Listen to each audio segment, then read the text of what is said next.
Hi guys అందరికీ. మీ అందరికీ తెలిసే ఉంటుంది ఈ విషయం. విషయం ఏంటంటే మన కాకినాడలో జ్ఞానేశ్వరి 2 ఇయర్స్ అమ్మాయి మిస్ అయిన వీడియో మీ అందరికీ తెలిసే ఉంటుంది.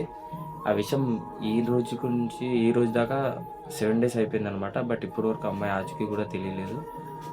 ఇంకా వెతుకుతున్నారు. పామాయిల తోట మొత్తం వెతికినా కూడా ఇంకా దొరకలేదు. బట్ అమ్మాయి ఎవరన్నా కిడ్నాప్ చేసినట్టు రూమర్స్ వస్తున్నాయి. బట్ ఇంకా అది కూడా క్లారిటీ అవ్వలేదు. ఏదన్నా యానిమల్ అటాక్ ఉంటే ఈ రోజు వరకు అందరికీ తెలిసుండేది. బట్ ఇప్పుడు దాకా తన ఏదో చిన్న యాక్సిడెంట్, రక్త మరకలైనా ఏదో ఒకటి బట్ దొరుకుండేది. అది కూడా దొరకలేదు. యాక్చువల్లీ ఆ పాప వెనుకలు వెళ్ళిన కుక్క కూడా నిన్న మళ్ళీ వచ్చిన దానికి ఆ కుక్కనైతే పట్టుకున్నారనమాట. దానికి జీపీఎస్ ట్రాకర్ అయితే పెట్టి మళ్ళీ వదిలారు. బట్ అది వెళ్ళిన చోటు ఒక సంథింగ్ ఒక 8 కిలోమీటర్స్ దాకా వెళ్ళింది. 8 కిలోమీటర్స్ దాకా మొత్తం వెతికినా కూడా ఇంకా పాప ఆచూకీ అయితే ఏం తెలియలేదు. ఆ జీడి పిక్కలు ఏరుకునే వాళ్ళ గురించి అయితే వాటి మీద కూడా రూమర్స్ వస్తున్నాయి. బట్ వాళ్ళని చూస్తున్నారు అనమాట. చూద్దాం. ఏదైనా లాస్ట్ వరకు అమ్మాయి అయితే సేఫ్గా రావాలని కోరుకుంటున్నాను.